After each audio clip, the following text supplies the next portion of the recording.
escucha? Hola, sí. Hola, ¿cómo están? Sí. Bien. Bueno, me alegro.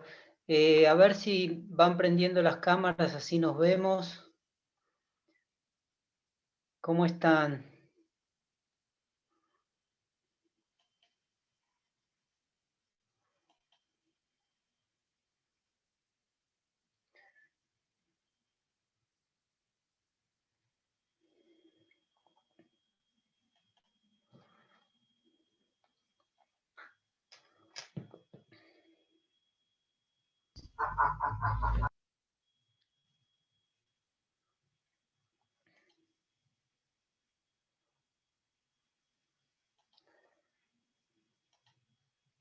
Bueno, me gustaría que tengan todos los que puedan, ¿no? La cámara prendida, así nos podemos ver.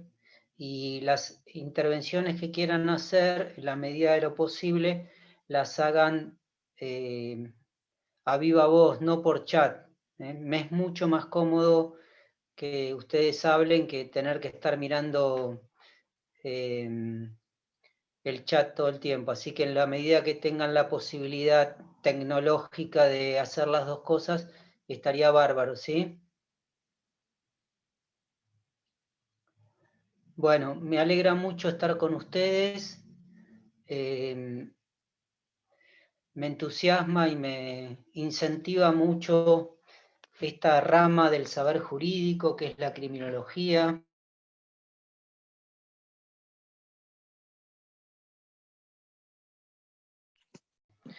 Y, la interdisciplina que la criminología invita, ¿no? También, ya vamos a hablar de esto, esas relaciones que tiene el saber jurídico a través de la criminología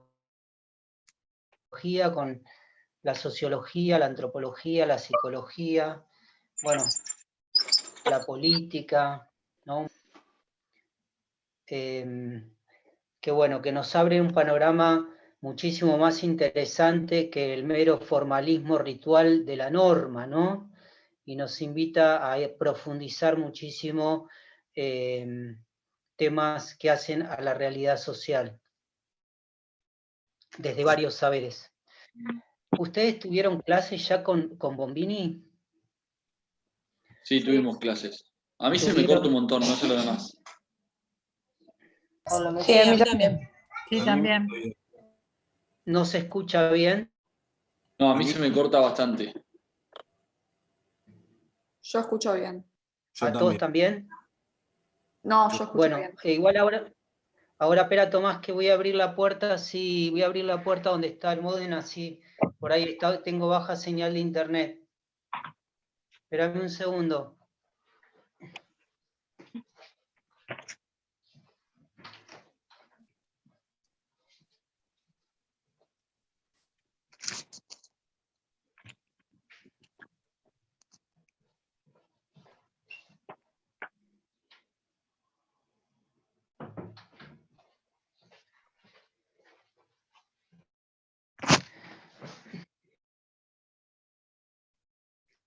Hola.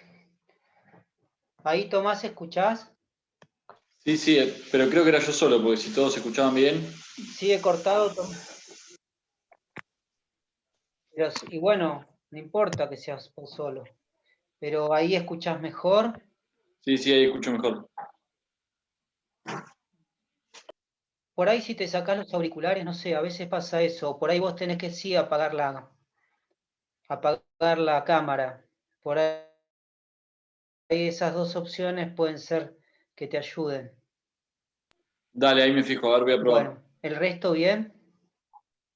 ¿El resto bien? Sí. Sí. Perfecto, Bueno, profe. les preguntaba, tuvieron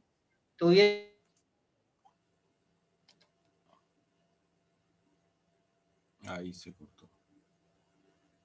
Ahí sí. A mí también se me corta un clase montón. Sí, a mí con el también. doctor ahora Bombini, sí. ¿no? Ay, qué lástima. A ver, bueno, voy a intentar. Espérenme un segundo.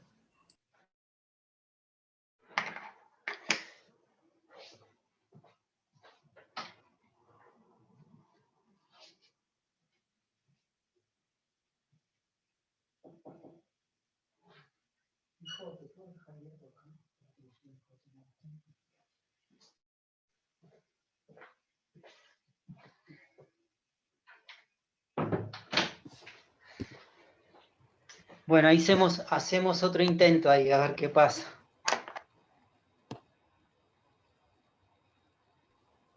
Bueno, cosas de la virtualidad. Bueno, les preguntaba si habían tenido clase con el doctor Bombini, una sola, ¿no? Sí. ¿Una sola clase? Sí. ¿Y con Nicolás también? No. ¿Tuvieron clase con Nicolás? Sí, fue la primera clase el viernes pasado.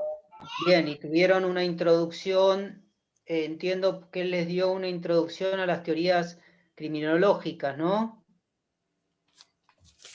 Bien, bueno. Buenísimo. Hoy vamos a hacer como una especie de excursus en las teorías criminológicas. Si no me escuchan, me hacen señas, porque así no me quedo hablando solo. Vamos a hacer un excursus, les decía, las teorías criminológicas, para hablar de un tema de la criminología en particular, que es crímenes de Estado. Hoy vamos a referirnos a esa temática de los crímenes de Estado analizados desde la criminología. Eso a lo que le vamos a dedicar la clase.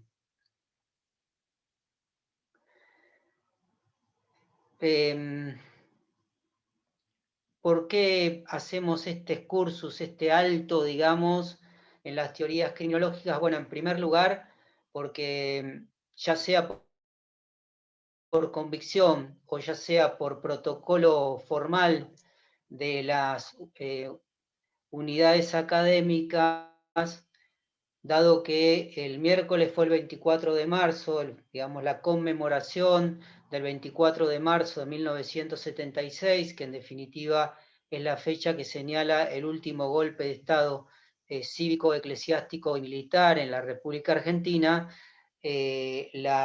todas las unidades académicas deben tratar este tema, ya les digo, sea por convicción, sea porque está dentro de los programas obligatorios de las cursadas en todas las etapas de la enseñanza formal, y así que nos corresponde adelantar este tema de crímenes de Estado, que es un tema que en general debería tratarse en la segunda parte de la materia, pero lo vamos a conversar hoy, ya digo, como actividad relacionada con la conmemoración del último golpe de Estado en la República Argentina, ¿sí?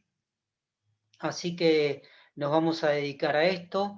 Es un tema de mucha trascendencia en la criminología y vamos a pensar juntos por qué los crímenes de Estado deben ser analizados desde la criminología, lo vamos a charlar, y yo los voy a invitar porque es un tema bastante vasto en términos de análisis, ¿no?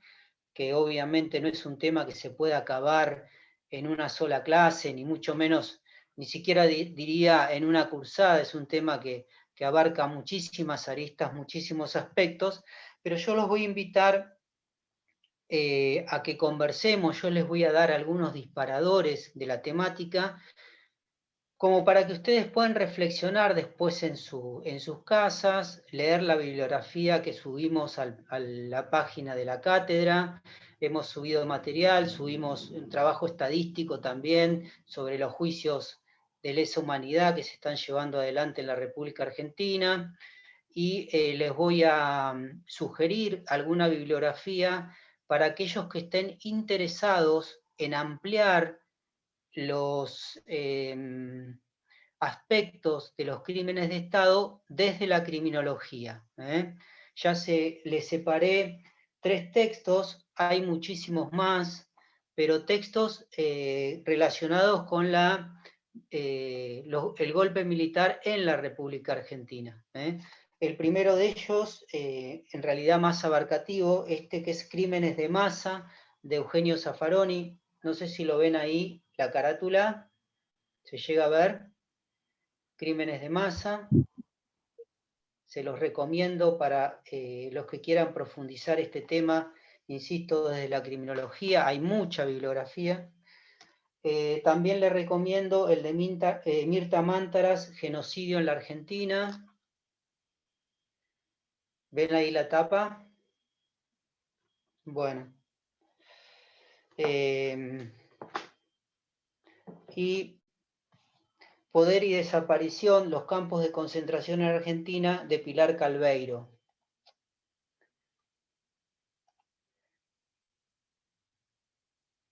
Tres libros sobre el tema del genocidio y crímenes de Estado relacionados con la República Argentina. Hay mucho más, hay libros que tratan el tema a nivel internacional, obviamente, desde otros aspectos, pero quizás eso nos acerca a una visión más local de los crímenes de Estado. Bueno, muy bien. Bien, para empezar vamos a enmarcar, chicos, de qué estamos hablando cuando hablamos de crímenes de Estado. Y ya les digo, yo después les voy a dar algunos disparadores que van a ser novedosos, digamos, los disparadores, porque yo los que quiero darles, invitarlos a pensar cosas que todavía no se pensaron o se pensaron poco relacionados con los crímenes de Estado, para no repetir obviamente lo que ustedes puedan llegar a leer en los libros, haber escuchado o ya haber leído, ¿no? En primer lugar les decía entonces, tratar de situarnos un poco a ver qué ponemos arriba de la mesa cuando vamos a hablar de crímenes de Estado. Y lo primero que tenemos que decir, chicos, es que los crímenes de Estado son actos ilícitos, ¿no? Lo primero que hacemos es enmarcarlo dentro de la realización de actos ilícitos. De ahí la caracterización de crímenes. Actos ilícitos que tienen particularidades. Y la primera particularidad, que es lo que tenemos que poner claramente arriba de la mesa, es quiénes son los sujetos activos de esos crímenes, que es en definitiva el Estado en el sentido más amplio de la expresión. ¿Qué quiero decir con el Estado en el sentido más amplio de la expresión?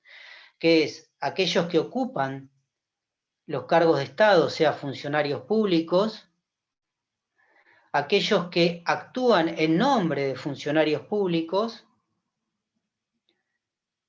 o aquellas personas que ocupan el poder, el Estado, usurpándolo, digamos, de manera ilegítima, donde ahí podemos caracterizar los golpes de Estado en particular, ¿no? Ustedes saben que los golpes de Estado son una manera ilegítima de ascenso al poder a través de la ocupación mediante la usurpación de los poderes públicos. ¿Qué pasa cuando hay un golpe de Estado? Se disuelve el Congreso, los congresos nacionales, provinciales, los consejos municipales, o sea, toda la representatividad popular, la representación del pueblo se disuelve el Poder Judicial, y todo eso se impone por la fuerza, ¿no? En definitiva, cuando hay un golpe de Estado, hay una usurpación del poder por parte de grupos de personas que se arrogan el poder y eliminan en definitiva el Estado de Derecho. Deja de haber un Estado de Derecho y pasa a haber una organización, llámese totalitaria, llámese dictatorial, reinado, monarquía, imperio, llámenlo como quieran, pero bueno, en definitiva, la característica tiene que ver con la usurpación del poder. ¿Tá? Entonces, esas son las variables mediante las cuales se pueden cometer crímenes de Estado, ¿no? Actos ilícitos cometidos a través del aparato del Estado y cometidos por quienes asumen el poder o quienes actúan en nombre del poder o quienes usurpan el poder. ¿Me van siguiendo esto entonces? Como un primer marco. Vamos a poner algún ejemplo para que ustedes puedan representarse de cómo puede funcionar esta cuestión. En el año 1975, en la República Argentina, existía un gobierno democrático. Luego de la muerte del general Perón, asumió la vicepresidenta Isabel Martínez de Perón como presidenta, lógicamente por asunción constitucional. En la presidencia de la señora Isabel Martínez de Perón se dicta un decreto mediante el cual se crea una fuerza parapolicial que fue conocida como la AAA. No sé si algunos escucharon hablar de la AAA. La Asociación Antisubversiva Argentina, ¿no? Bien. Esa AAA cometió actos ilícitos a espaldas de la legalidad, en la oscuridad, digamos, del poder, en nombre del Estado, o sea, funcionando como aparato del Estado. Entonces, ahí tienen un ejemplo de crímenes de Estado. ¿Cuál sería la característica de la AAA? Que funcionaba como una fuerza parapolicial dentro de un Estado democrático de derecho. Era una organización sistemática del Estado por quienes actuaban en civiles que actuaban y algunos militares y policías que actuaban en nombre del Estado, ¿no? o a favor del Estado, de manera ilegal, cometiendo actos ilícitos. ¿Bien? Ahí tienen un ejemplo claro de un crimen de Estado sucedido en nuestro país en el año 1975, ¿sí? Profesor, Sí, Viviana. sí, Hola, ¿cómo estás? hola, ¿qué tal? ¿Cómo estás? Bien, muy bien. Entonces era una asociación lícita que cometía actos ilícitos en nombre del Estado, porque fue creada por decreto de la presidenta. Claro, pero... La ilegalidad estaba en los actos, no en sí misma, ¿no? Claro, desde el Peor punto de, desde el punto de vista formal, se puede discutir, como vos muy bien traes, Viviana, se puede discutir si ese decreto fue legal o ilegal.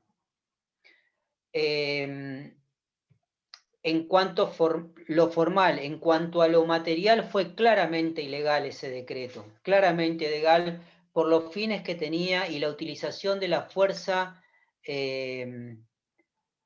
la violencia institucional, ¿no? Por la utilización de la violencia, que solo el monopolio de la violencia la tiene el Estado, para fines no previstos en la ley. ¿Me seguís? Entonces, digamos, se dicta un decreto donde se decide la persecución de determinados grupos o colectivos de personas, ¿no? Pero utilizando, para ese fin, fines ilícitos. Podemos discutir la formalidad, Viviana, como muy bien vos traes, y muy interesante tu apreciación, pero al mismo tiempo la materialidad de los fines que perseguía ese decreto resultaban tremendamente ilícitos. Más allá de esa discusión, Viviana, lo cierto es que los actos ya sabidos, juzgados y sentenciados de la AAA, algunos, no todos, constituyeron crímenes de Estado por las características que yo les referí con anterioridad. ¿Tá? ¿Entienden entonces, chicos, se representan qué hablamos cuando hablamos de crimen de Estado? ¿Tienen esa representación? Bueno, ¿cuál es la contracara de los crímenes de Estado? ¿Cuál es la otra cara, digamos, la otra visión de los crímenes de Estado, ¿no? Los derechos humanos, los derechos humanos. ¿Bien? Y no va a ser una clase esta de derechos humanos, vamos a hablar de crímenes de Estado, pero es muy importante, muy, muy importante que ustedes como juristas tengan también claro qué se habla cuando hablamos de crímenes de Estado. ¿Quieres que te apague la luz, mami? Esto es criminología lo que estoy viendo. El profesor. Escucho la clase porque esto va a ser rápido. Mónica, Mónica, ¿Sí? estamos escuchando tu intimidad. Ah, perdón, profesor. Es la No, primera no, clase. si querés seguí, ¿eh? No, No, mentira. perdón, ahí lo voy a sacar. No sé Está cómo bien. es, perdón. Suele pasar, Mónica, no te preocupes. Bueno, Es la primera vez que entro, perdón. buenísimo. Bueno, ¿qué les parece entonces la contracara que son los derechos humanos? 2 o 3 intervenciones respecto a los derechos humanos. A ver, ¿cómo definirían ustedes los derechos humanos? El que quiera, ¿no? El que lo haya pensado, o el que tenga ganas de decirlo. Son derechos básicos y fundamentales que adquiere la sola persona por el hecho de ser persona. Bien. Bien, Tomás. ¿Alguien más? Sí, los derechos humanos también son aquellos que intentan, digamos, proteger la integridad de la persona, ya sea física, mental, porque digo, los derechos humanos abarcan a la persona en su integridad, como decía Tomás. Muy bien, Florencia. ¿Pueden darme, alguien tiene ganas de pensar o decir ejemplos de derechos humanos?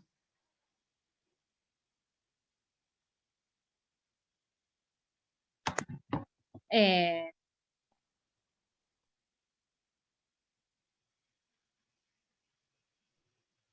¿Se escucha? ¿Sí? Ah, no, porque se me había como cerrado el micrófono.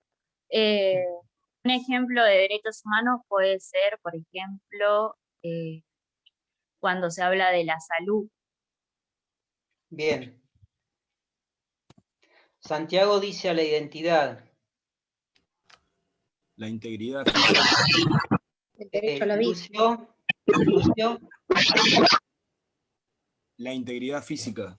la integridad Derecho a la física, vida. sí. La libertad de expresión. La libertad de expresión, María Soledad, bien. Los Bien. derechos del niño. En general decís, Lucía. Sí. Bien, muy bien. Bueno, bárbaro, chicos. Ahora yo les pregunto una cosa, ¿no? Porque la vida, por ejemplo, ¿no? ¿Les parece la vida también, la integridad física? Tomemos, de acuerdo a la definición que ustedes dan, la idea de vida, ¿no? La vida como un derecho, para ustedes es un derecho humano. Derecho a la educación, profesor. Bien, María Angélica, bien. Sí, sí, también. Bueno, pero frenémonos en la vida para poder ejemplificarlo. ¿Qué pasa si Carlos mata a Pedro? ¿Está violando su derecho humano de la vida? Sí, lo está privando. En ese- principio, ¿Quién, Ayelén, querías decir algo? perdón, Tomás, es que se ve que se me trabó. No, yo Perdón, quería perdón, decir que en perdón. principio sí, pero puede estar actuando en legítima defensa y en ese caso No, no Carlos, está. Juan mata a Pedro y lo mata porque lo mata, no en legítima defensa. Lo mata como lo mata. Ese es el ejemplo. ¿Está violando un derecho humano de Pedro? Sí, para mí sí. Claro. El problema que se plantea ahí, chicos, es que entonces, cada vez que cada uno de nosotros cometemos un acto que puede perjudicar a alguien, estaríamos violando el derecho humano de alguien, ¿no? Y en realidad, lo que pareciera ser, de acuerdo a lo que ustedes definen, es lo que se viola, no es el derecho humano, se viola el derecho. Todo lo que ustedes señalaron son derechos, no derechos humanos, sino derechos. Derecho a la vida, derecho a la educación, como dijo María Angélica, a la identidad, como dijo Lucio, a la integridad física, en fin, todos los derechos que normaron, son derechos que todos tenemos. Y si Juan mata a Pedro, Juan está violando su derecho a la vida, ¿sí? Sí, solo sí su derecho a la vida. Ahora bien, ¿cuándo un derecho, que es el que tenemos todos, se convierte en un derecho humano? ¿Cuándo se convierte en un derecho humano? Y esta es la clave que ustedes se tienen que primero pensar y después grabar como juristas. ¿Qué es lo que diferencia un derecho que están en todas las leyes, ¿no? Las leyes sirven para proteger los derechos, para que los derechos puedan ser ejercidos, etcétera, etcétera, cuando ese derecho se convierte en derecho humano, que es la gran confusión de la sociedad. Un Puede ser derecho, que tenga que ver con la universalidad, con el reconocimiento universal. Antes, Lucio, dijiste reconocimiento universal. Sí. Sí, pero eso va a venir después. Eso va a venir después. No es que estás equivocado, pero va a venir después. Un derecho se convierte en derecho humano por su... Cuando no está, ¿Cuándo, María Angélica? cuando un Estado violenta sobre el derecho, ya sea de un particular o de determinadas cantidades de personas. Muy Ahí bien, ahí muy estaría bien, interviniendo un derecho humano. muy bien. Entonces, los derechos se convierten en derechos humanos por su perpetrador. Por su perpetrador.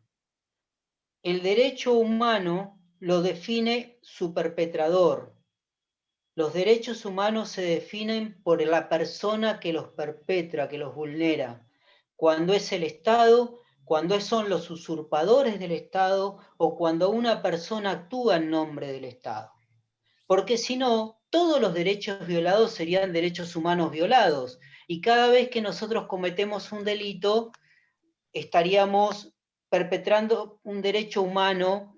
En realidad lo que estamos haciendo como particulares es vulnerarle un derecho de otro. Si esto fuera así, el concepto de derechos humanos carecería de sentido, entraría en un vacío, porque ya está cubierto por la palabra derechos.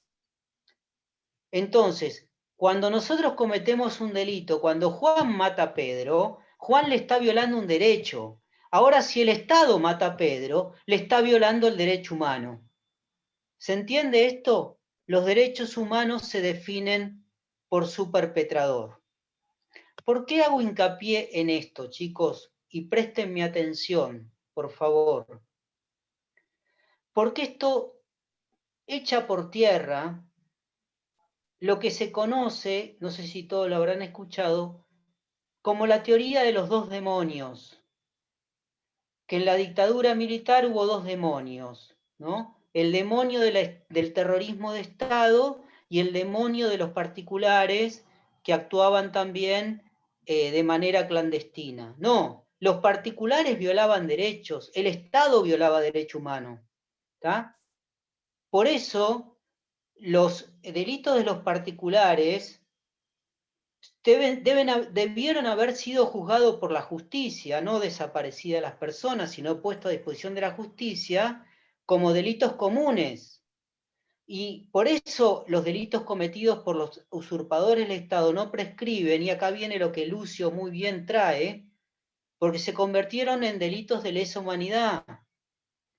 ¿Sí? La universalidad de los derechos humanos y su violación. Después vamos a discutir si los derechos humanos son universales o no. Pero ¿entienden la diferencia? Esto, chicos, que estamos hablando ahora, nunca lo escucharon ustedes. Jamás. Porque en los medios de comunicación se tergiversan los conceptos, se confunde a la sociedad y le hacen decir a las personas que el robo cometido por un pibe en la calle, ¿no? Entrando a una farmacia a las 3 de la tarde, es una violación del derecho humano de víctimas. No, lo que está violando es el derecho.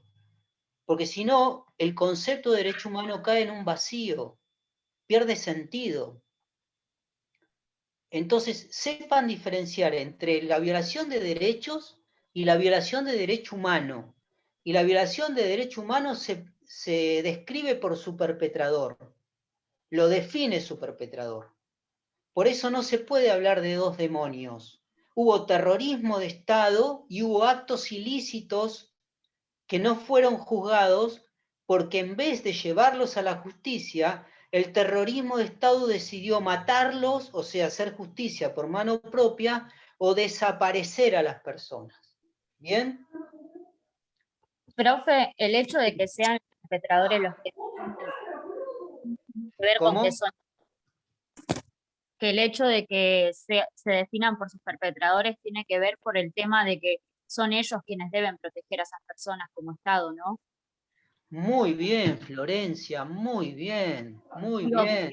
nosotros nos Digamos, podríamos hacer la ley de la selva, si quisiéramos, pero es ese Estado el que pone las normas, las leyes que nosotros debemos respetar, y es él el que no las respeta y digamos, y mata a personas sin juzgarlas, las desaparece, las bien, tortura.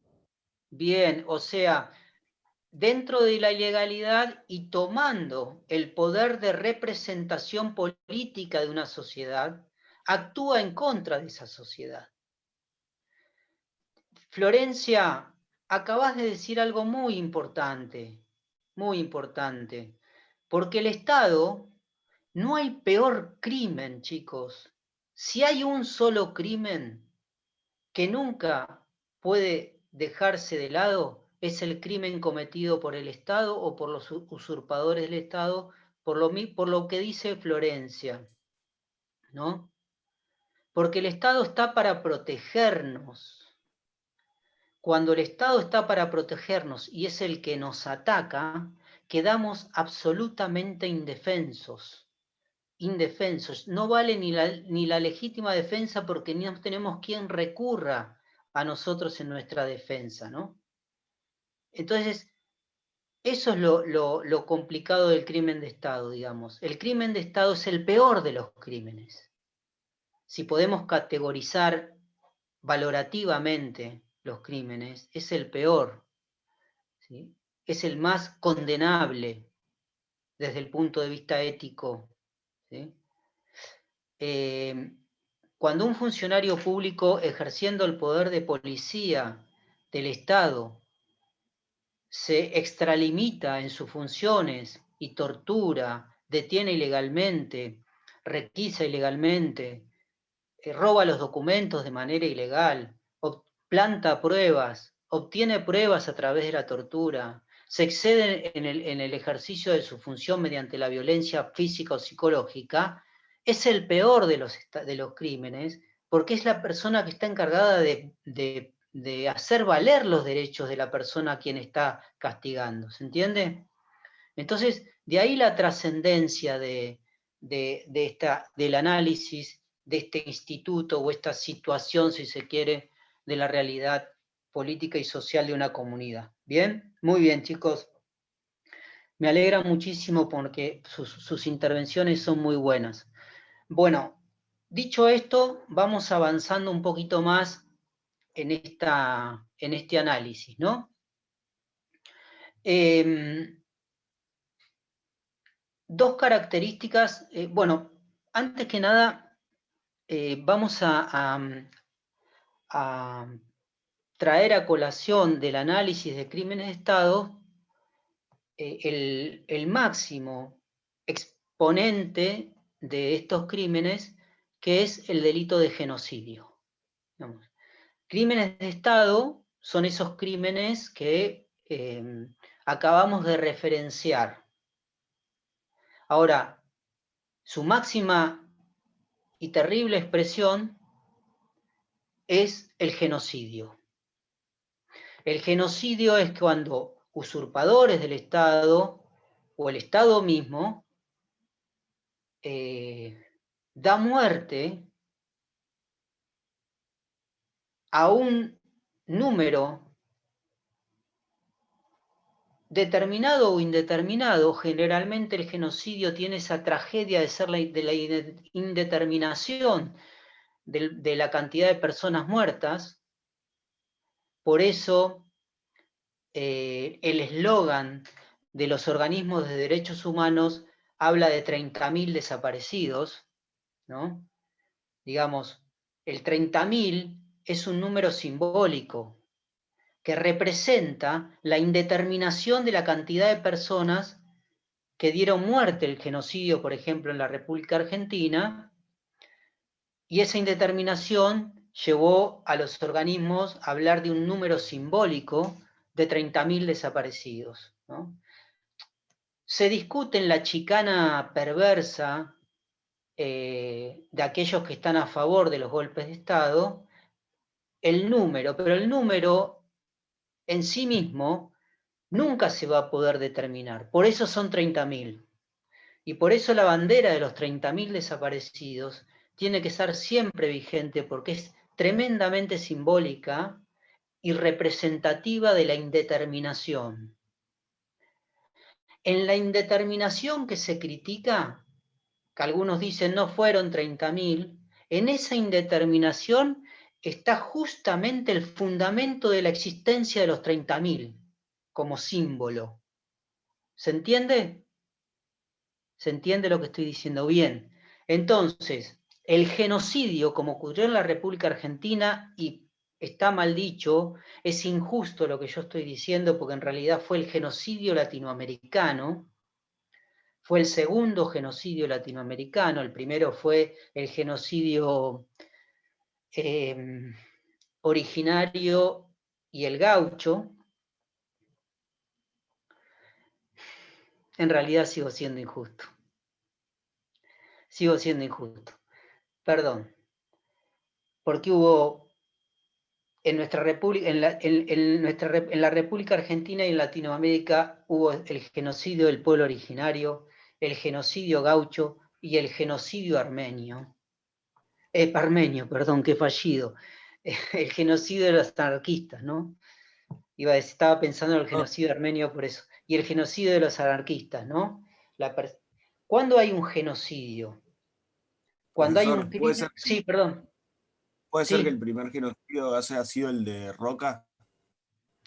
No, el primer genocidio fue el de la usurpación de los españoles de los territorios latinoamericanos y americanos, ¿no? Digamos, el primer genocidio fue el genocidio del pueblo originario en manos de los españoles. ¿Mm? Claro, argentino me refiero igual. La Inquisición sería, ¿no? No, acá se aplicó muy poco la Inquisición. La Inquisición más bien es en Europa, pero el primer genocidio fue el genocidio producido en manos de la usurpación del poder por parte del pueblo español, del Imperio Español, digamos, la matanza de los pueblos originarios. Se calculan 60 millones de personas en total, de aborígenes, muertos en manos del poder español. ¿Sí, Lucio? ¿Estás de acuerdo? Sí. Bien. Entonces, ¿cuál es la característica del genocidio como crimen de Estado?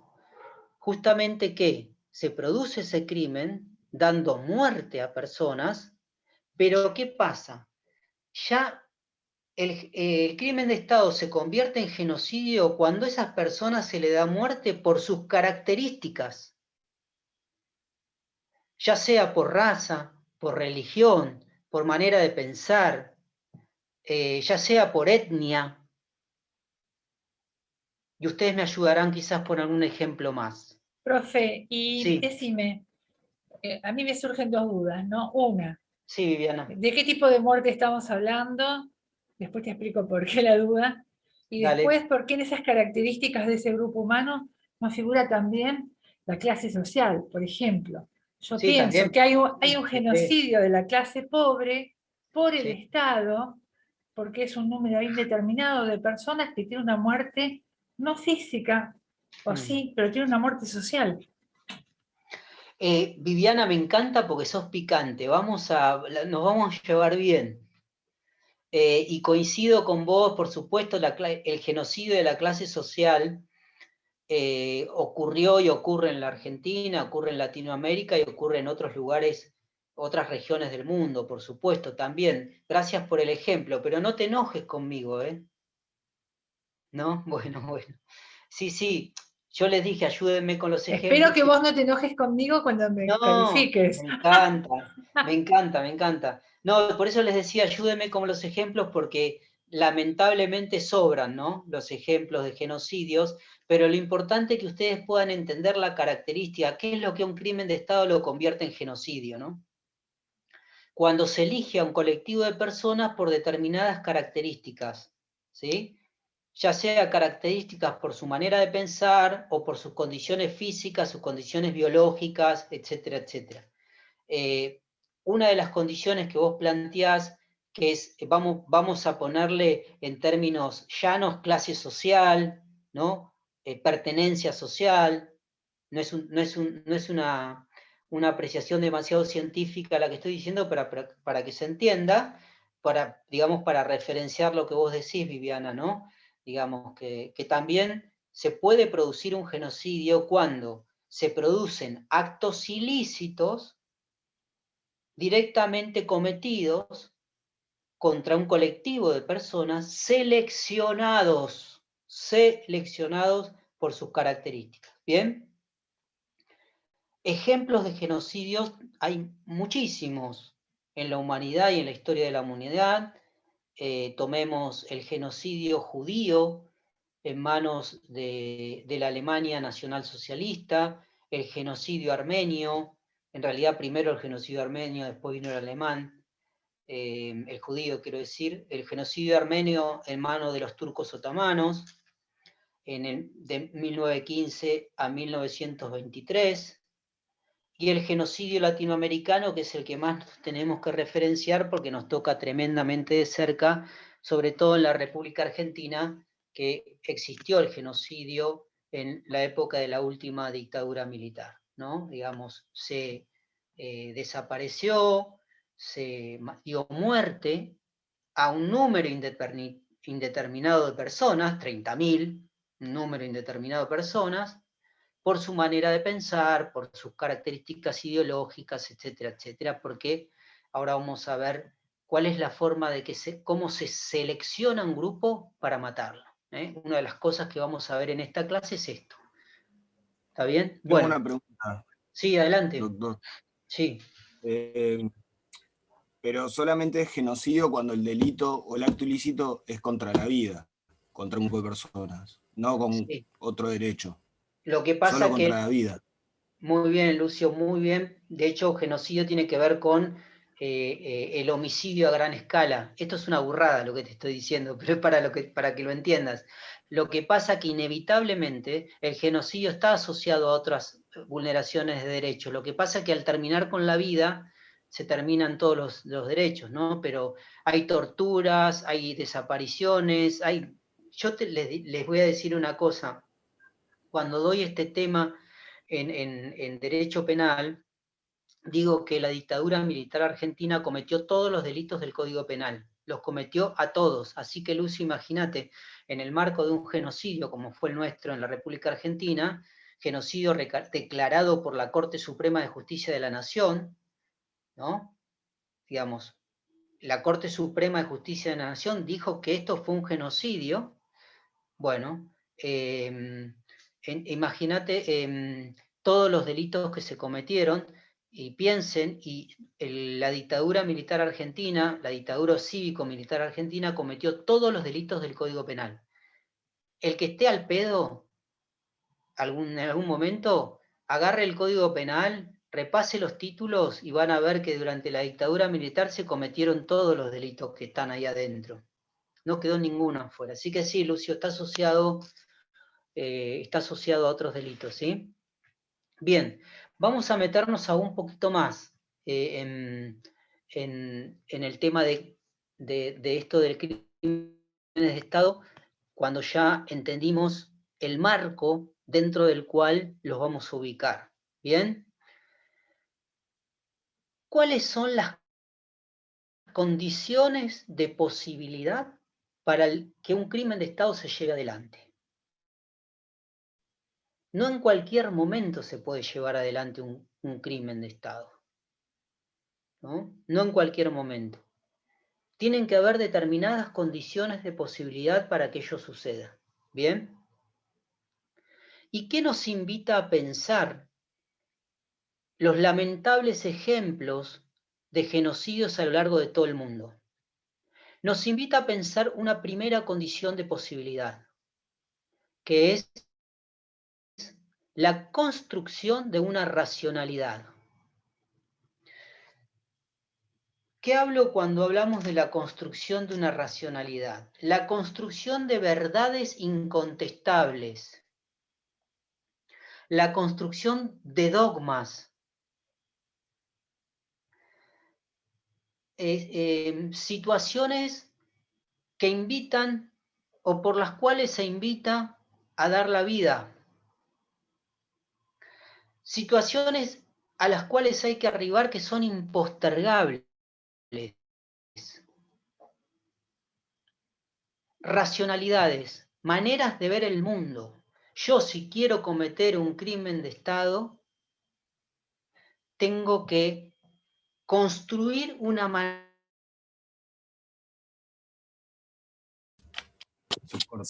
Profe. de ver el mundo.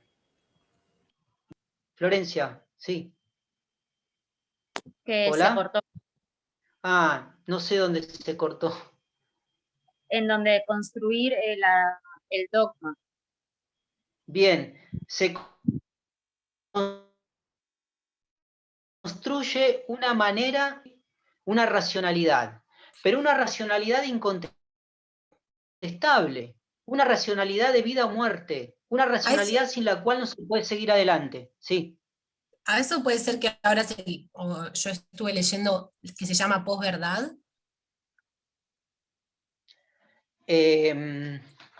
No, esto es previo, pero tiene que ver con lo que vos decís, Ayelén, ¿eh?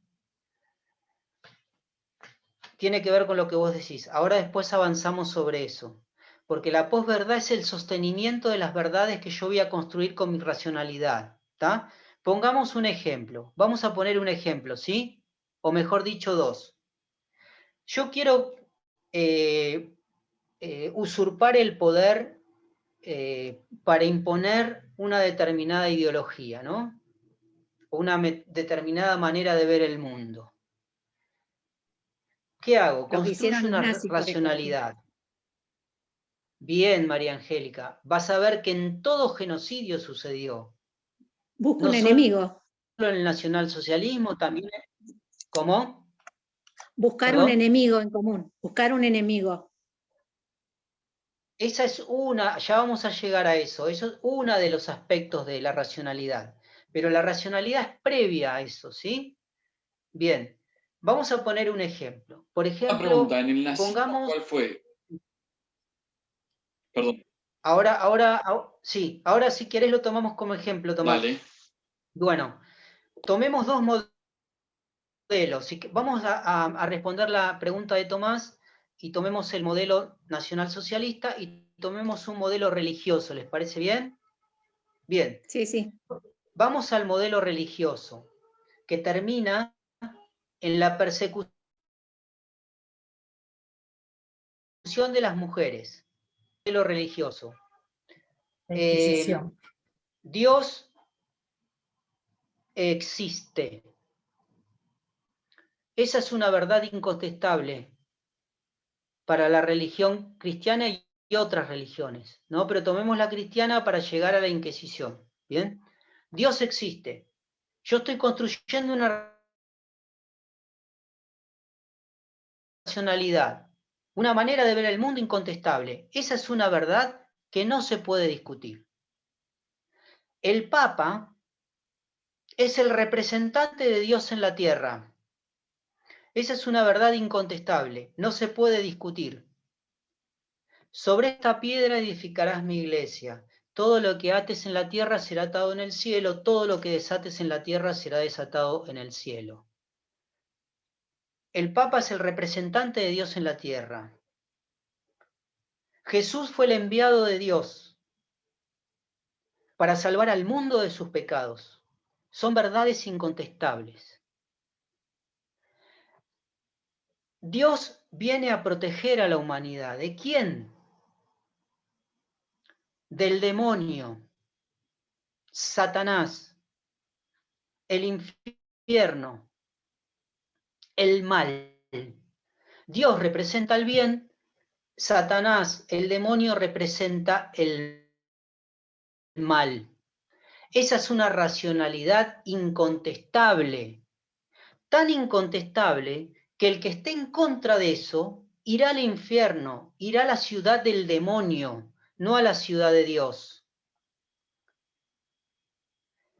Es tan incontestable que si uno no cumple con el mandato divino, irá al infierno, sufrirá. ¿Bien? Como eso es una verdad incontestable, y las mujeres son débiles, es otra verdad incontestable, porque nacieron de la costilla curva del hombre en contra de la rectitud del macho, son captadas por el demonio. Y esa es otra verdad incontestable. Como son captadas por el demonio, se convierten en sus soldados.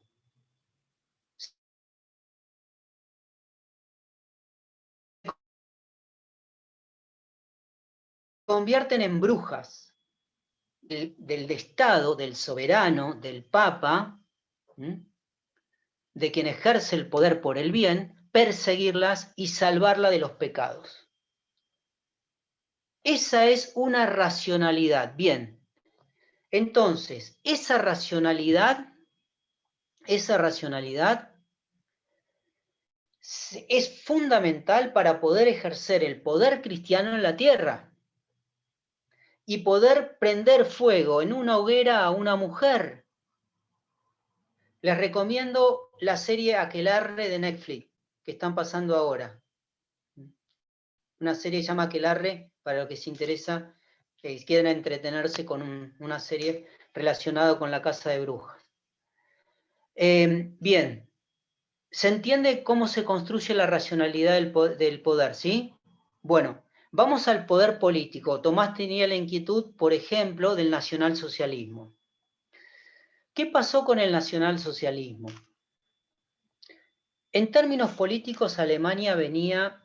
voy a tratar de ser rápido en esto porque no es el tema que nos convoca y nos va a hacer perder mucho tiempo, pero aunque sea una línea rápidamente para responder a la inquietud de Tomás.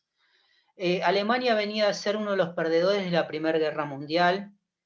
Su país había absolutamente devastado y usurpado por las potencias triunfantes. Inglaterra, Estados Unidos, su país fue dividido. Entonces, el país, Alemania, necesitaba de una recuperación de su nacionalismo después de la pérdida de la Primera Guerra Mundial. Según la versión nazi-fascista de Alemania, los culpables de esa situación fue el pueblo judío, que para ellos eran los representantes de esa usurpación, digamos, ¿no? El pueblo judío.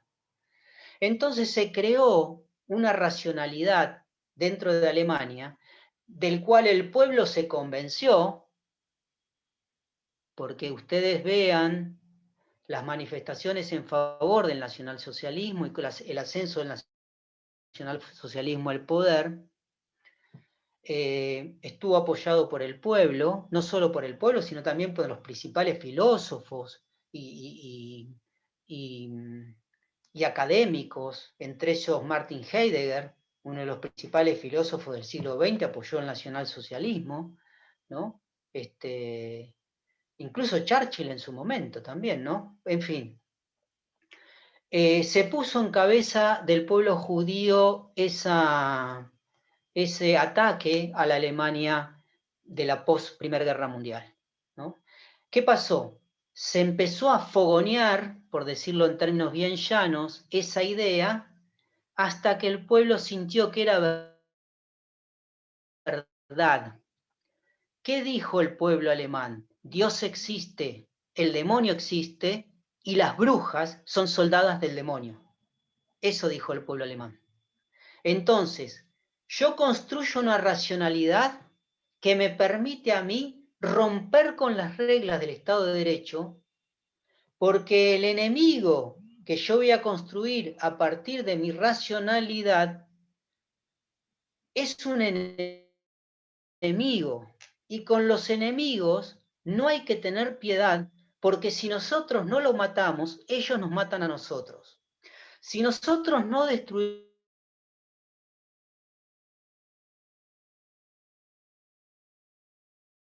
a las mujeres cooptadas porque son soldadas del demonio. Si nosotros no destruimos a los judíos nos van a destruir a nosotros porque son sus soldados. Son los soldados de los usurpadores de la Alemania. Si nosotros no destruimos a la juventud argentina, ellos nos van a destruir a nosotros, porque son los soldados del comunismo, y el comunismo es el enemigo nuestro. ¿Se entiende?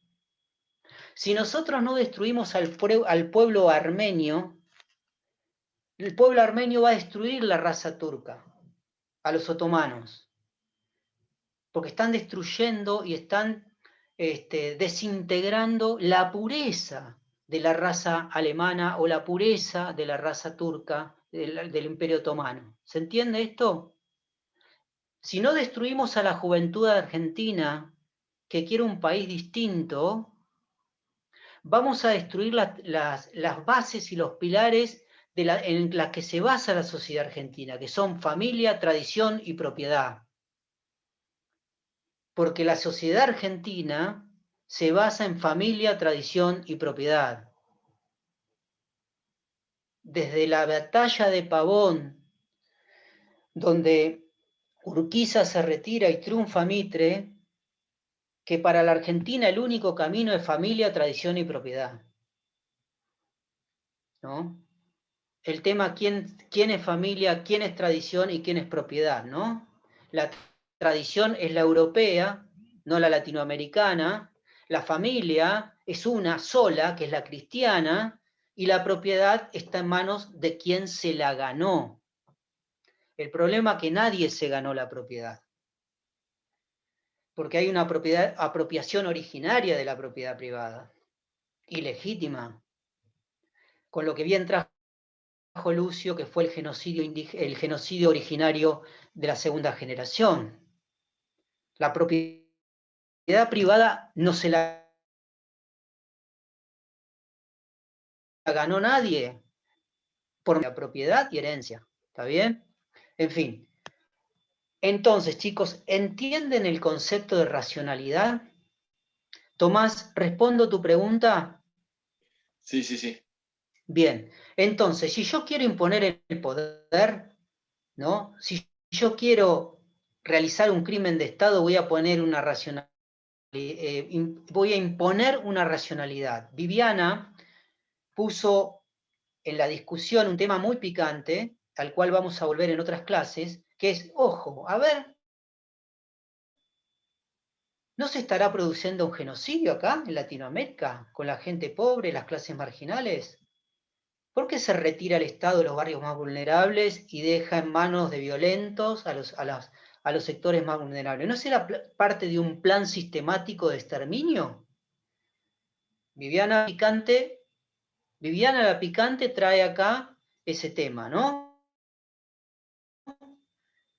No pensemos el genocidio en términos pasados, planteémonos a ver si hay un genocidio en el presente. ¿Las cárceles argentinas no son parte de un plan sistemático genocida? ¡Ey, profesor Pérez, mucho! Sí, está bien, es mucho. Pero, ¿alguien puede sobrevivir 5 años en una cárcel? No, no. Nadie puede sobrevivir sin salir enfermo o muerto. Nadie. Ninguna persona puede salir 5 años, después de 5 años en una unidad penal, sano o muerto. De esas son las dos maneras, perdón, me equivoqué, enfermo o muerto. Las dos maneras que uno sale de la cárcel, ¿no? Digamos, y entonces, ¿qué pasa?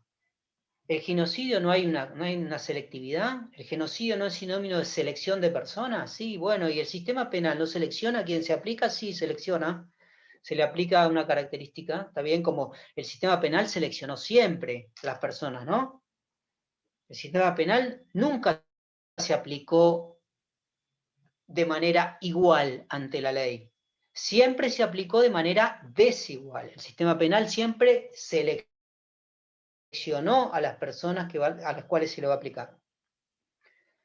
Entonces, si selecciona, no estamos dentro de las características de genocidio, bueno, Viviana trajo esto, lo vamos a seguir trabajando en otras clases, ¿sí? Este tema.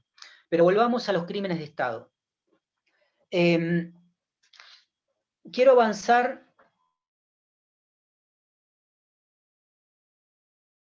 sobre también dos temas que nunca escucharon. No repetir cuestiones que ya pueden haber escuchado, sino ofrecerles otra mirada de los crímenes de Estado.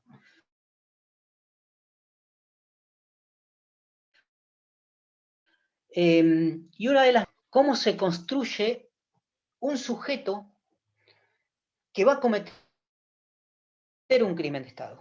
Y esto es la otra pata importante de un crimen de Estado. Tenemos la construcción de racionalidad, la construcción de un enemigo. Tenemos un rato más de clase, ¿no? Hasta las Sí. 8. Sí, doctor, Bien. media hora más. Me quedo tranquilo, me quedo tranquilo. Entonces, tenemos, como les decía, la construcción de una racionalidad, la construcción de un enemigo al cual previamente voy a seleccionar.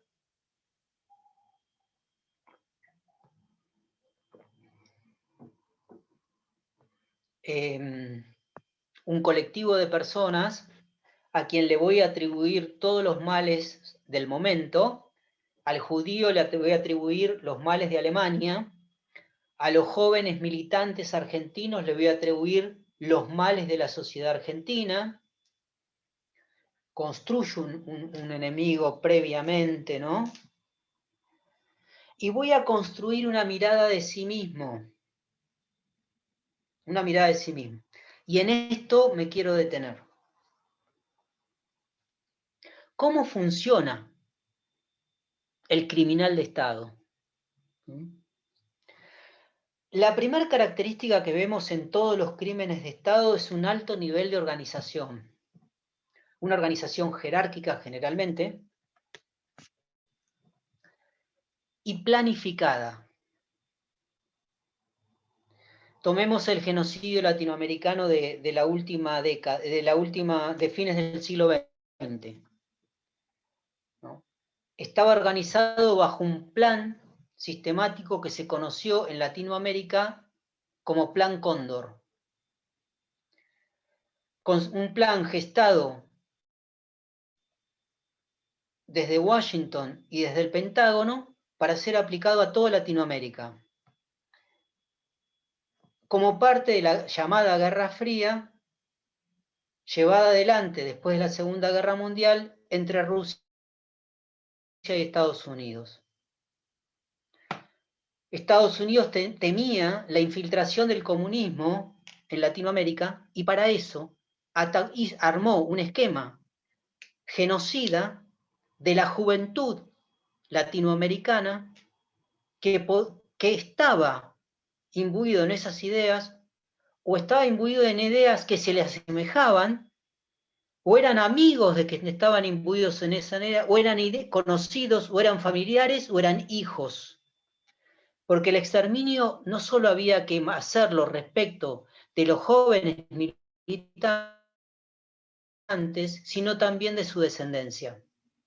Por eso se produjo el plan sistemático de apropiación de bebés en la República Argentina, hoy ya condenado y ratificado por la Corte Suprema de Justicia de la Nación. Hubo un plan sistemático de apropiación de bebés porque esos bebés había que dárselos a familias preciosas, familias que respondan a los criterios de tradición y propiedad. Tradición cristiana. ¿Le puedo hacer una consulta que también es algo controversial? Sí, Joaquín, dale. Hoy en día se habla y sale mucho en las noticias de que en Formosa se están apropiando de bebés o que persiguen a madres embarazadas. ¿Eso con qué motivo puede ser? Y lo hace el Estado formoseño. O sea, es un delito contra los derechos humanos.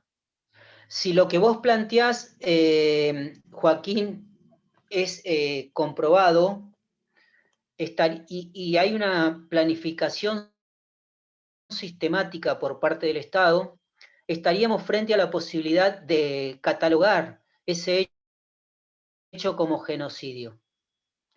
Porque vos estás describiendo, aunque sea abstractamente, un plan sistemático llevado adelante por un Estado y una selección previa de personas, ¿no? Claro. Se convertirá en También se deduce genocidio que si se produce la muerte, ¿no? Claro. Convertirá en genocidio, ese crimen de Estado se convierte en genocidio si se produce la muerte. Porque todo eso que usted decía me sonaba familiar a ese tema, porque también se denuncia que en los centros de detención para casos de COVID, por más de que ya te hayas curado de COVID, dicen de que te mantienen encerrado y todo eso. Está saliendo en las noticias todo el tiempo, no es que lo estoy inventando, pero puede ser falso, obviamente, ¿no? Pero me preocupa eso. Sí, Joaquín, comparto tu preocupación en este sentido. Nosotros como juristas, que lo somos todos nosotros, porque ustedes están estudiando Derecho, yo ya estudié Derecho, pero somos juristas, o sea, pensamos el saber penal, es interesante y muy importante que siempre estemos preocupados por el accionar del poder punitivo. En todas sus formas, Joaquín. Y detectar ahí donde el poder punitivo exceda sus límites. No sé si es el caso que vos traes, sinceramente no lo conozco, pero si es, de ser así, como vos abstractamente lo mencionás, es interesante que estemos atentos como juristas a la denuncia y a la exposición de cuando el poder punitivo se extralimita, ¿no? Sí, bien. Sí, claramente. ¿Está bien, Joaquín? ¿Está bien así? Sí, sí, sí, está bien. Bien. Gracias. No, por favor. Me recuerdan de qué estaba hablando, bien, de cómo se ve a sí mismo el sujeto criminal de Estado, ¿no? Habíamos hecho una especie también de excursus respecto de la apropiación sistemática de bebés, porque lo que había que hacer era exterminar al militante político y a su descendencia, y entregarlo a familias preciosas. Yo traigo de familias preciosas y se los cuento por qué lo traigo, obviamente por respeto a ustedes, y que quede entre nosotros. No sé si vieron la serie de el caso Puccio, se llama Historia de un clan. ¿Alguien vio la serie Historia de un clan? Sí. Sí. Que es el caso de la familia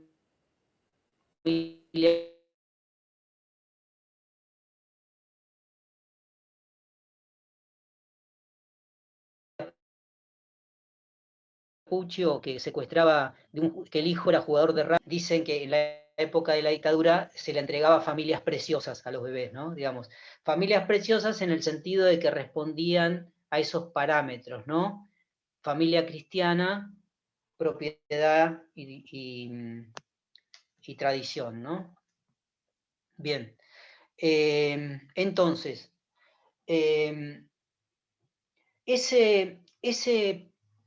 esa organización, como les decía, del criminal de Estado es planificada, jerarquizada, tiene una organización determinada. ¿Y cómo se ve a sí mismo? El criminal de Estado se ve como un sacrificado por el otro, se ve como una persona altruista, como una persona que representa la ciudad de Dios, no al demonio, representa el bien, ¿sí? El criminal de Estado se ve a sí mismo como un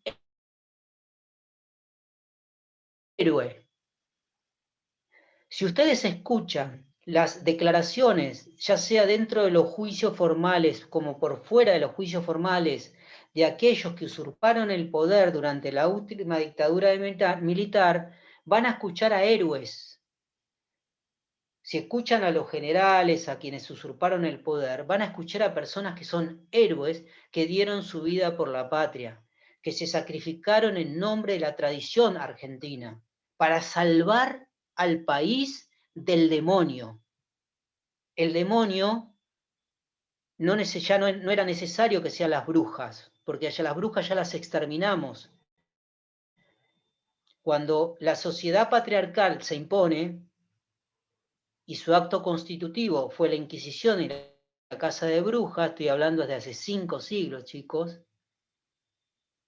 ya no, la mujer dejó de ser un problema, ya la mujer ya había pasado a ocupar su rol de sumisión.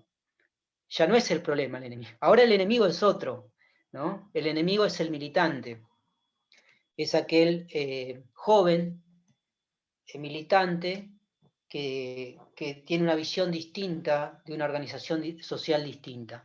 Entonces, aquel criminal de Estado se vende como un héroe, se sacrifica para salvar a la sociedad del enemigo, de la bruja, del anarquista, del joven militante, del pueblo originario, del inmigrante, del pobre, Viviana, del pobre que lo acecha, que lo hace poner rejas, que le hace poner alarmas, etcétera, etcétera, ¿no? El criminal de Estado es un héroe que viene a dar su vida por la sociedad.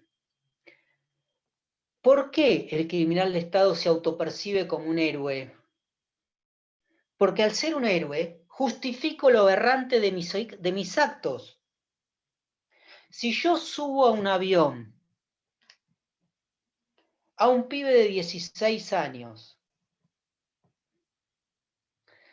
lo adormezco mediante la aplicación de drogas y lo tiro al Río de la Plata, yo necesito justificar ese acto. Necesito justificar ese acto. Y lo justifico como poniéndome en la posición de héroe. Está bien, nosotros nos extralimitamos en el poder, pero el objetivo lo justifica. El fin lo justifica, porque era salvar a la sociedad de las brujas, salvar a la sociedad de las mujeres que atentan contra la divinidad. Y un pibe de 16 años fue... Sí. Perdón. En realidad, si cada uno no se veía, me parece a mí, como por sí mismo como un héroe, sino que esas características fueron formadas por partes del Estado. Ejemplo, mira, yo me acuerdo, yo soy muy grande y la viví mucho esa etapa, y justo estaba en Buenos Aires por estudiar una carrera, ¿no? Y bueno, tenía unas amigas que bajaron a un kiosco a comprar cigarrillos sin documentos. Pasó la policía y se la llevó. Sí. Hay una averiguación de antecedentes, que antes no estaba determinado el tiempo, sino que estaban hasta 48 horas. El del kiosco me dice dónde están, entonces voy a buscarlas, que quedaba a la vuelta de mi casa la comisaría. Sí. Sí. Y nos hicimos amigas después, porque fueron muy bien tratadas, de gente que eran, de un chico que era un oficial de policía, un oficial recién recibido. Y él nos contaba que los retiros espirituales que tenía con la Iglesia Católica, retiros espirituales, le justificaban a ellos se cuestionaban si el matar no era ir en contra de las leyes de Dios. ¿Entendés? El policía se justificaba, es decir, preguntaba en los retiros espirituales si matar no iba en contra de las leyes de Dios. Y los sacerdotes justificaban ese matar en pos del bienestar general. Pero como o sea que estaban adoctrinados. ¿No? Era algo superior al tipo que iba y tiraba al chico del avión. Él estaba, de alguna manera, le hacían la cabeza, lo formaban, lo preformaban, con que realmente era una acción que iba a salvar al resto del país. Terrible. Sí, Viviana, muy buena tu intervención. La Iglesia justificó de la misma manera la matanza de mujeres, porque justamente para ellos, ¿por qué estaba buena matar a las mujeres? ¿Por qué estaba buena? Estoy cansado ya, perdón. ¿Por qué era el bien matar a las mujeres? Porque la Inquisición mataba a las mujeres para salvarla de los pecados. El poder, Viviana, es tan perverso, que siempre se aplica diciendo, justificándose por el otro. ¿Sabés lo que dice el poder? Lo hago por vos. Yo quemo en una hoguera a una mujer para salvarla de los pecados. O sea, lo hago por vos. Yo soy tan bueno que te prendo fuego en una hoguera para salvarte de los pecados. ¿Entendés? El mismo discurso que la Iglesia le daba a esos pibes oficiales de policía que vos traes a colación, ¿no? Eso sería, digamos, le profe, llenaba la cabeza. Perdón. No, la construcción de la Sí, razonabilidad. Ayelén. Si la construcción de la razonabilidad también la hacen con ellos. Perfecto, perfecto. A eso iba, Viviana, a Eso iba a eso decir iba también, Ayelén. que lo que dice Perfecto, Viviana, completa. iba a decir lo mismo que Ayelén, que lo que dice Viviana se ve claramente lo que es la construcción de la razonabilidad ahí. Que les decían como lo que está bien y Sí. como que lo que se cuestionaban ellos, como que lo tapaban. Perfecto, muy buenas intervenciones, chicos, muy buenas, muy buenas. Ahora, una diferenciación, una diferenciación. Una cosa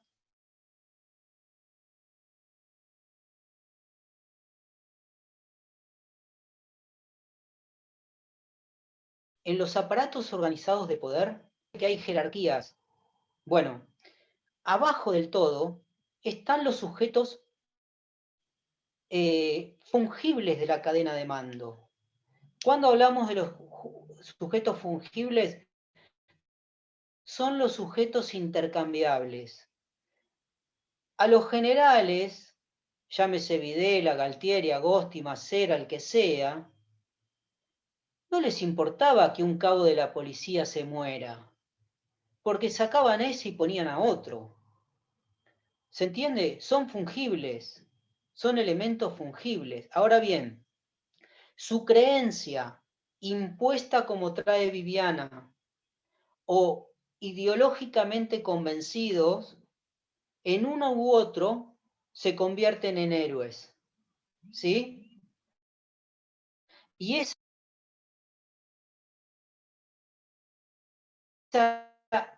heroicidad, como trae Viviana, torturá, que vos lo hacés por el bien, ¿no? Por el bien. Bien, avanzamos un poquito más, chicos. Por así, ¿no? Por los minutos que nos quedan. Bueno, otra de las cuestiones que yo quiero traer, que ustedes tampoco van a encontrar, es las técnicas de neutralización de sus actos para lograr la impunidad.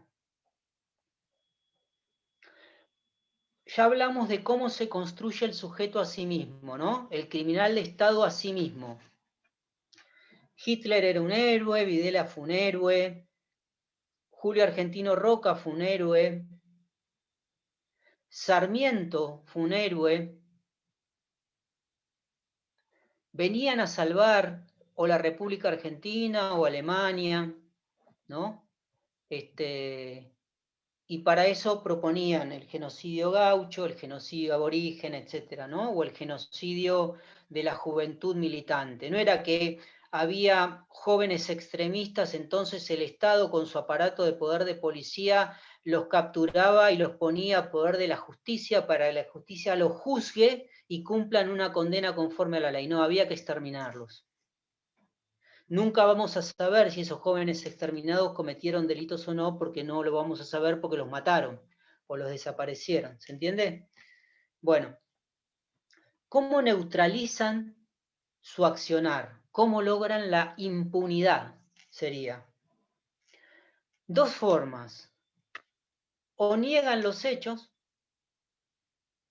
eso es mentira, mentira que tiraban los cuerpos de los aviones, mentira que había centros clandestinos de detención, no existió la muerte masiva, eran enfrentamientos policiales, o sea, fraguaban el accionar diciendo que un grupo de militares mató a elementos subversivos en un enfrentamiento, y no era un enfrentamiento, sino que en Luna Roja, en la playa Luna Roja, pusieron una bomba y así mataron a 4 militantes. O sea, aquello de Luna Roja no fue un enfrentamiento policial como salía en los diarios de la época, sino que después se descubrió que, no, perdón, no murieron manipulando una bomba, sino que los mataron, ¿no? Como tantos ejemplos, ¿no? Digamos, niegan los hechos o que los hechos no fueron como dicen en realidad. No fue así. No fue tan así lo que nosotros hicimos. Esa es una forma de construir impunidad. ¿Cuál es otra forma de construir la impunidad? No había manera de evitarlos. Lo que nosotros hicimos, lo hicimos porque no nos quedaba otra. No nos quedaba otra posibilidad que hacerlo. Nosotros sabemos que hubo excesos, ¿no? Hubo excesos. Nosotros sabemos que quedarse con las propiedades de las personas secuestradas, algunos cometieron un exceso. No fue parte de un plan sistemático donde trabajaron escribanos, donde las propiedades pasaban a manos de quienes componían los aparatos jerarquizados de poder. Entonces se quedaban, no solo secuestraban a las personas, sino que se quedaron con sus propiedades, se quedaron con sus empresas para algunos empresarios, con sus casas para algunas personas que fueron perseguidas durante la dictadura militar. Con sus hijos. Claro, Florencia, fueron excesos esos. Así justifican su impunidad. ¿Cómo justifican también su impunidad? Estoy yendo medio rápido porque se nos acaba el tiempo. Actuamos en legítima defensa.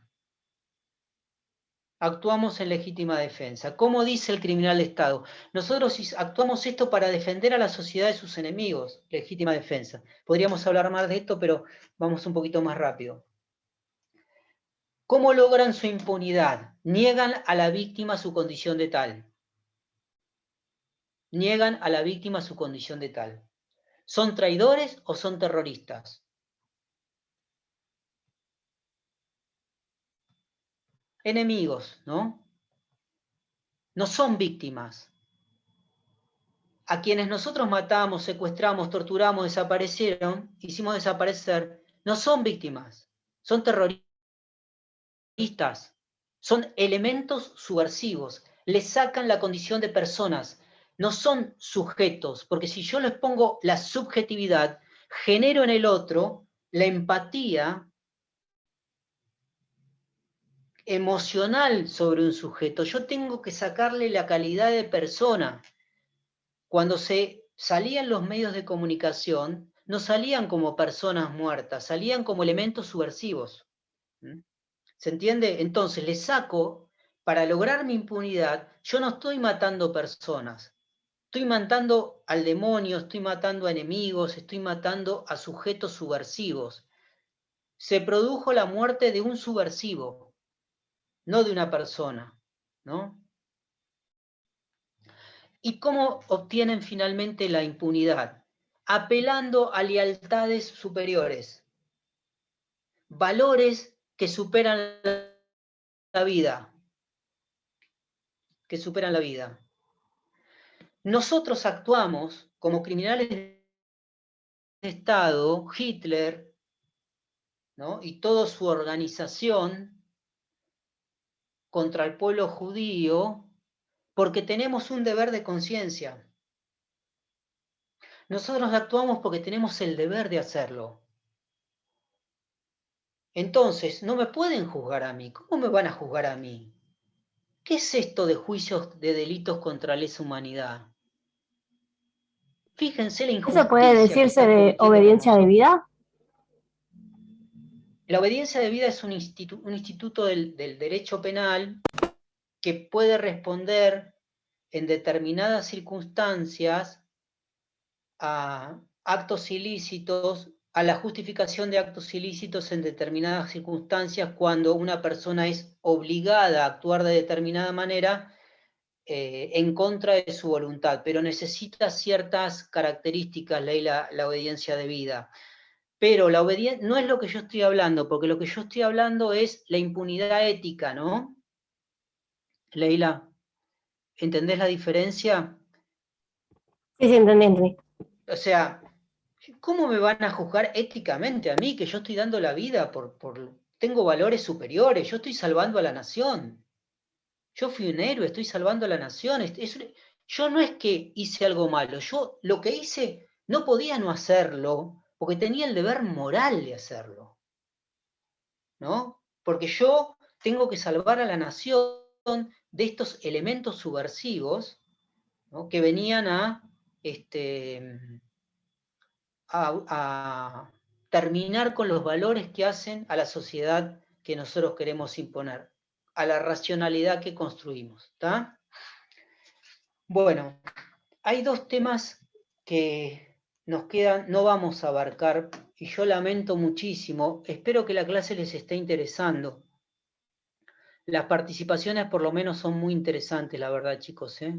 Después les voy a comentar a mis colegas lo interesante de las intervenciones que tuvieron. Hicieron muy ameno este encuentro, la verdad. Yo se los agradezco. Hay dos temas que a mí me interesan saber, y uno no lo vamos a poder ver definitivamente, lamentablemente, porque es muy poco tiempo, pero me gustaría conversar con ustedes el concepto de desaparición forzada de personas, ¿no? Digamos, ¿qué es la desaparición forzada de personas? Que fue una metodología introducida en Latinoamérica por el Plan Cóndor, ¿no? Por el plan gestado desde los Estados Unidos para toda Latinoamérica. Una modalidad de imposición novedosa para Latinoamérica, no para el mundo, no para el mundo, pero sí para Latinoamérica. Lamentablemente no vamos a llegar a hablar del concepto de desaparición forzada de personas. Si quieren, yo les puedo acercar un material sobre eso, si les interesa. Yo tengo un material muy interesante que, como pasa siempre, a veces ahora lo presté, y cuando lo quise buscar ahora no lo tenía en casa y me acordé que lo había prestado, así que si quieren yo se lo subo después a la página de la cátedra, ¿sí? Sí, profe. Bueno, en los minutitos que nos quedan, yo les voy a contar una historia para que ustedes me digan lo que piensan o la piensan cuando están estudiando el tema, ¿sí? Porque a mí me interesa mucho lo que les voy a contar. En un lugar, una persona se levanta a la mañana en su casa, despierta a sus hijos menores de edad, desayunan en familia, los hijos se visten, él se cambia, se peina, se arregla, suben al auto y los lleva al colegio. Deja a sus dos nenes en el colegio, los saluda con un beso, saluda a la maestra de muy buen modo, se sube al auto y se va a trabajar. Llega a su trabajo, a su oficina, lo reciben sus compañeros de trabajo, se toma unos mates con sus compañeros de trabajo, charla del partido de la noche anterior, del partido de fútbol, se cargan, se hacen chistes, se preguntan por su familia, cuelga su saco en el perchero y les dice, bueno, voy a trabajar. Entonces ingresa dentro de su lugar de trabajo a una oficina. En una oficina hay una persona atada arriba de una mesa, de pies y manos. Él llevaba un portafolio en su mano, lo pone sobre una mesa que está al lado, contigua a la mesa grande donde está esa persona atada de pies y manos, abre ese portafolio y saca un equipo de forma rectangular, revestido en metal, enchufa ese equipo, lo conecta a un cable y empieza a aplicarle torturas a esa persona que está acostada sobre una camilla. El objetivo de esa aplicación o imposición de torturas era que esa persona confiese algo, lo que sea. Diga quiénes son sus compañeros, sus amigos, para quién trabaja, cómo funciona su organización, a quién responde, cuál es su ideología, qué nombres nos pueden dar, etcétera, etcétera. Aplica torturas en distintas partes de su cuerpo hasta que logra, a veces sí, a veces no, el objetivo propuesto en su trabajo. Termina su labor se vuelve a poner el saco, saluda a sus compañeros de trabajo, vuelve a buscar a los hijos al colegio, les da un beso, vuelve a su casa, almuerza en familia, se sienta con su hijo a hacer los deberes, les da besos, cariños, saluda a su mujer, tiene muestra de afecto y de amor para ellos y se va a dormir. Para ustedes, ¿esa persona es un enfermo mental psicópata o es una persona normal? Desde un saber común, ¿qué les parece? ¿Cómo categorizarían? ¿O no? ¿Es una persona normal o es un psicópata enfermo? ¿Qué dicen? Yo creo que no tiene cuestiones de salud mental, sino que tiene que ver con esa convicción y esa ideología de querer exterminar o matar al otro, porque me parece muy, muy básico encuadrarlos dentro de una patología que no siempre tiene que ver la salud mental con lo malo, digamos, que hace una persona, porque hay enfermos mentales que no son malos. Digo, me parece que eso tiene que ver más con una convicción de que lo que está haciendo está bien, y ese exterminio hacia esa persona que estaba torturando, esa tortura, digamos, para él estaba bien. Pero no tiene que, para mí, no tiene que ver con una enfermedad mental. Él lo toma como su trabajo. Doctor, ¿puedo agregar una cosa? Sí, lo que quieran. Sí, los quiero escuchar porque yo no lo tengo resuelto, ¿eh? Pero yo lo veo como dijo... Espera que Joaquín pidió. Perdón, Lucio. Sí, Joaquín. Probablemente el hombre ese lo vea como algo normal porque es su trabajo y supongamos de que, no sé, en otros trabajos le va mal o no logra llevarse bien con su círculo de compañeros, etcétera, y las circunstancias de la vida lo llevaron a eso. Y él hace todo eso para favorecer a su familia y que no le falte nada a sus hijos. Si lo vemos desde ese punto de vista, para mí está totalmente justificado. O sea, es aberrante, sí, es una porquería lo que hace, pero bueno, él lo hace por sus seres queridos, como todos los que vamos a trabajar. Sí, Lucio, vos querías decir algo. No, yo creo que puede ser un psicópata si no tiene empatía. Es una característica psicópata esa, pero me parece, como dijo la primera chica que habló. Florencia, me parece que tiene que ver más que nada con el convencimiento de que está haciendo su deber y que lo está haciendo bien, que lo está haciendo por una causa mayor. Me parece va más por ahí. Para saber si es un psicópata o no, tendríamos que conocer más sobre su Y yo creo que creo que hubo varios, o sea, no creo que hubo uno solo. Si estamos hablando del tema de los 30.000, Sí, me parece que... igual pasa también con aquel que lleva a 20 pibes a la cámara de gas, ¿no? Sí. O Profe, sea, también... Perdón, Laura. yo de ser, por ahí, calificarlo como psicópata, es más sociópata. Me parece que Sí, bueno,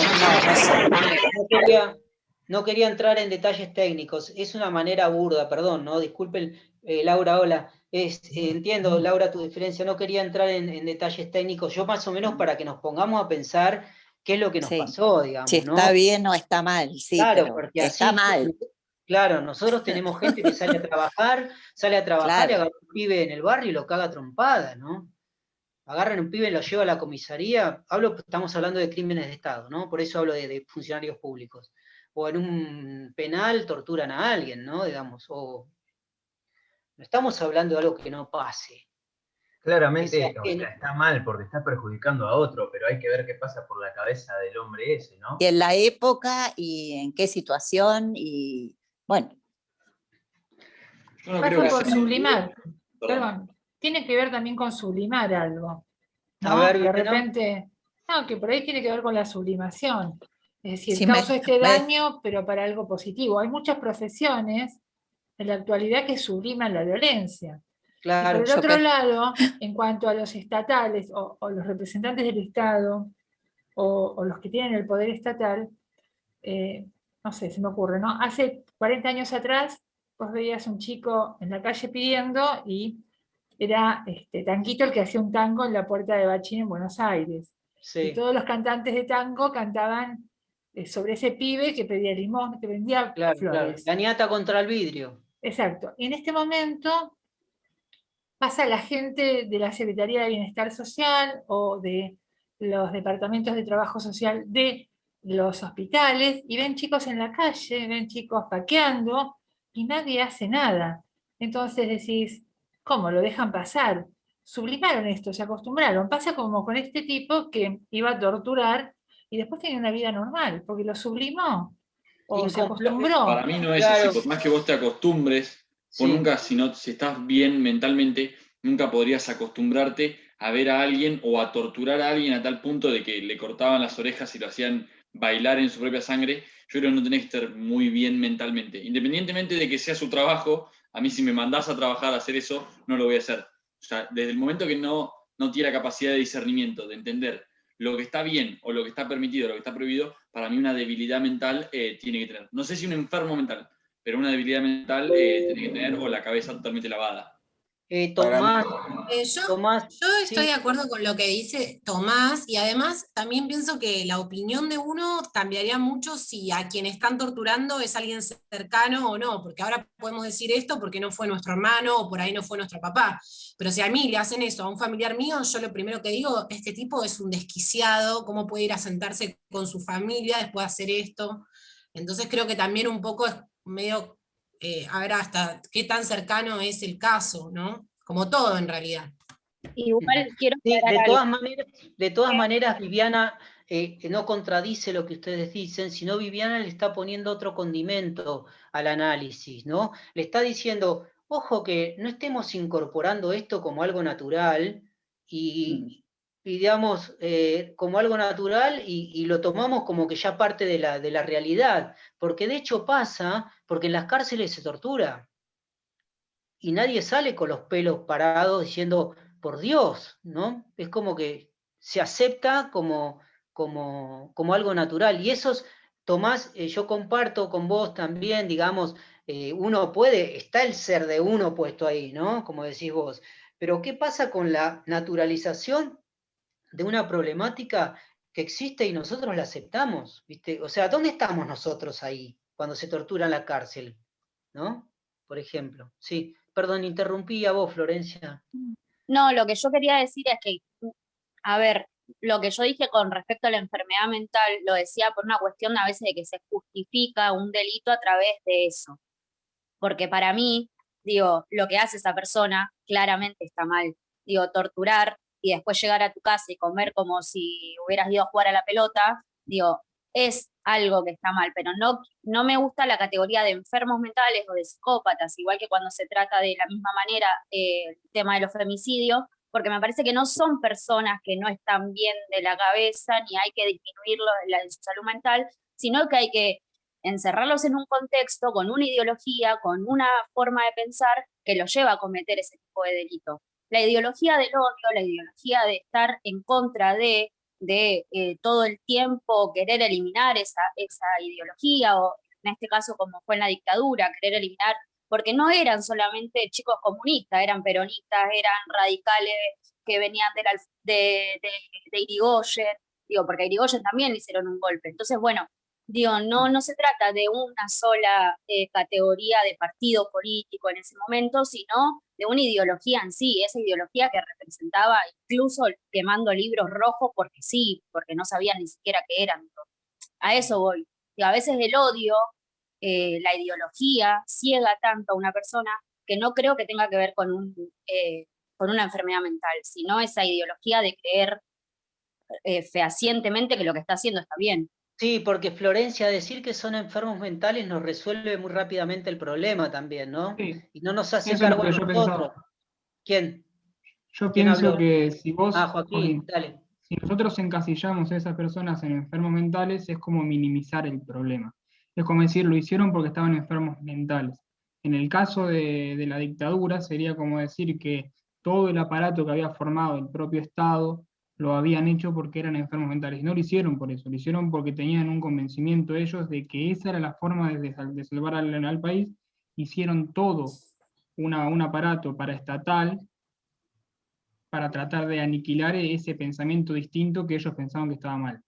Pero yo creo que si nosotros decimos que son enfermos mentales, estamos como quitando la responsabilidad que tuvo no solamente el Estado, sino también como sociedad que tuvimos. Sí. Más allá que además, si son enfermos mentales, tampoco podrían pagar por sus delitos. Claro, perfecto. Y el para qué lo hicieron también, porque es como que queda... Sí. Lo que pasa es que yo creo que nosotros lo que estamos hablando, me parece, ¿no? Que nosotros lo encasillamos dentro de una psicopatía que tienen ellos para poder entender por qué fue su accionar, pero no porque sean enfermos mentales como ustedes están refiriéndose a un enfermo mental con una patología de base. ¿Me explico? No sé si me entienden. Sí, claro. Pero bueno, Viviana también pone acá un tema que es interesante para seguir pensando, ¿no? Digamos, ¿qué pasa cuando el ser humano incorpora algo como natural, ¿no? Y lo hace como parte de natural, que se acostumbra a que esas cosas existan, ¿no? Acá yo les voy a recomendar este libro, no sé si llegan a leer el título.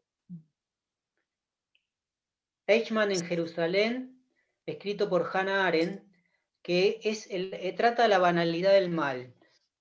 Acá van a encontrar la versión que muchos de ustedes sostuvieron en el sentido de que son personas normales. Eichmann a Hannah Arendt dijo que era una persona normal que actuaba en un aparato burocrático y respondía burocráticamente a su trabajo.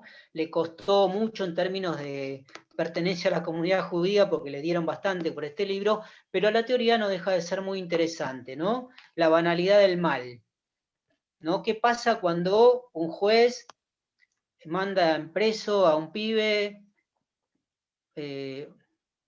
manda un preso que a robó una mujer? gallina. Claro, ¿no? Digamos, hay una banalidad del mal, hay una naturalización burocrática, no te das cuenta dónde lo mandás, por qué lo mandás, lo que le va a pasar cuando llegue, ¿no? Digamos, la banalidad del mal. Chicos, estoy muy contento con la clase, con ustedes. Realmente me hicieron pasar 1 hora y media muy agradable, me hicieron pensar, me encanta, así que les agradezco un montón todo lo que vivimos en esta 1 hora y media. Espero que ustedes la hayan pasado bien también. Igualmente, profesor. Gracias. Gracias. Gracias. Reflexionar por esto. Chau, Bueno, chau. nos vemos la próxima clase. Muy buena clase, profe. Bueno, una gracias consulta. por todo. ¿Cómo? ¿Le puedo hacer una última consulta? Sí, Lucio, sí. ¿No nos puede dejar un mail o algún contacto? Pues yo por lo menos todavía no puedo ingresar al campus de yo tampoco. criminología. Yo tampoco. Y por ahí para estudiar... hay algunos que estamos igual. ¿Pero por qué? ¿Qué pasó? No sé, yo ya mandé como 3 emails, me comuniqué con 4 o 5 personas del centro estudiante y me dijeron que tengo que esperar. Pero sé que suben textos, que hay que leerlos. Sí. No me acuerdo cómo se llama, lectura... No me sale. Que No son importa. obligatorios leerlos. Y Sí. yo no tengo acceso a nada de eso. Bueno, no te preocupes porque yo te dejo un mail y además ya mismo voy a comentar esta situación para que la resuelvan. Bien. Para que la resuelvan lo antes posible, ¿sí? Bueno, mi mail es Caio Mendoza, CAIO, Caio Mendoza 98 @gmail.com.